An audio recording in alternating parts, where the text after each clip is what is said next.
el Estado y la importancia de la ciencia social latinoamericana en esta fase crucial de la lucha política y del conflicto social de América Latina?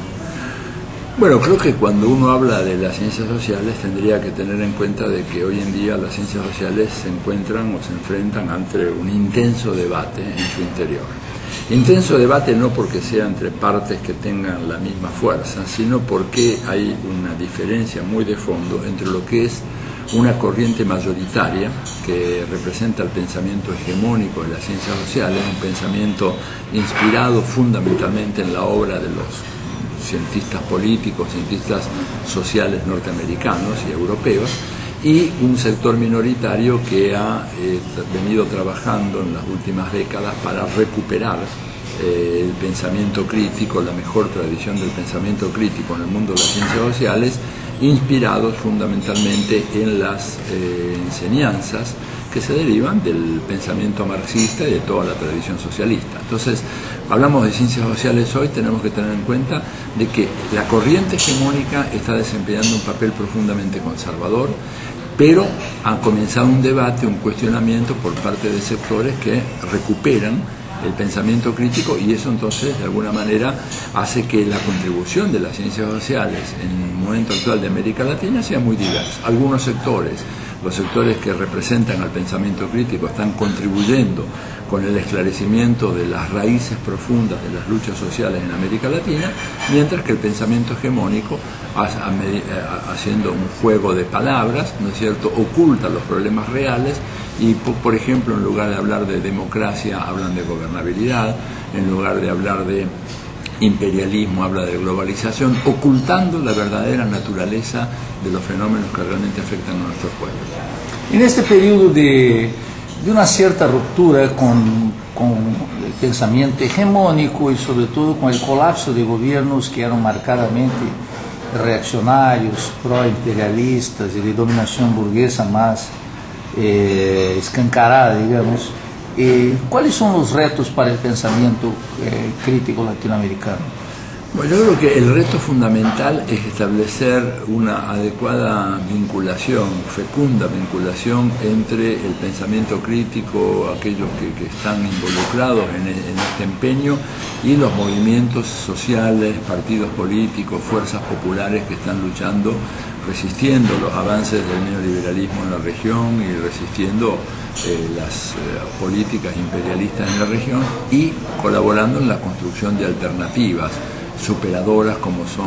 las experiencias que están teniendo lugar ahora en Venezuela, en Bolivia, en Ecuador, por supuesto Cuba, con su heroica resistencia de casi medio siglo. Me parece que el desafío fundamental es lograr establecer esa conexión entre el trabajo del intelectual y la militancia política y social. Esto es un tema clásico en el pensamiento marxista. Ya, digamos, Marx en sus primeras obras de juventud hablaba de la necesidad de que el rayo del pensamiento, es la expresión de él, ¿no?, el rayo del pensamiento mordiera en el suelo popular, porque si eso no se produce, entonces el rayo del pensamiento se transforma en un ejercicio ananístico, que es gran parte de lo que tiene el pseudo progresismo hoy en las ciencias sociales. Cuando uno lee, por ejemplo, autores como Hart, Negri, mismo Giuseppe Coco, aquí en Brasil, que es un colaborador de Hart, que todavía confunden, digamos, en un libro muy reciente, confunden a Lula con Chávez o a Kirchner con Chávez, lo cual revela una total incomprensión de la naturaleza social de estos procesos. O autores como Laclau,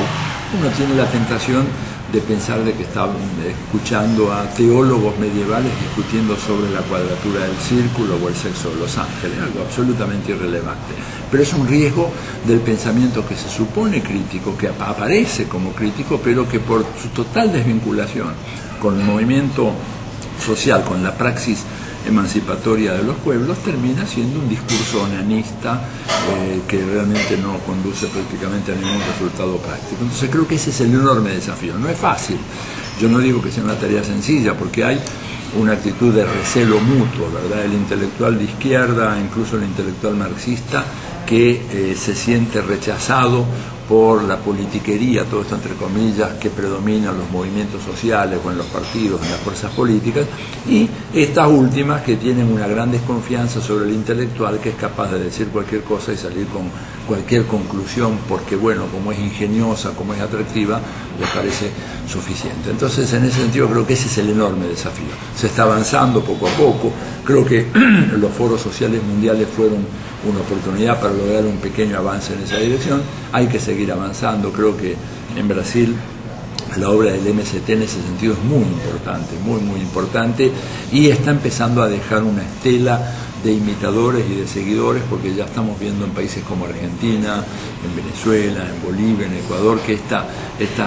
primera entrada que hizo el MST en este camino, ¿verdad?, al tratar de poner en vinculación la dirigencia campesina con los intelectuales, está teniendo ecos en el resto de América Latina, y eso es sumamente promisorio.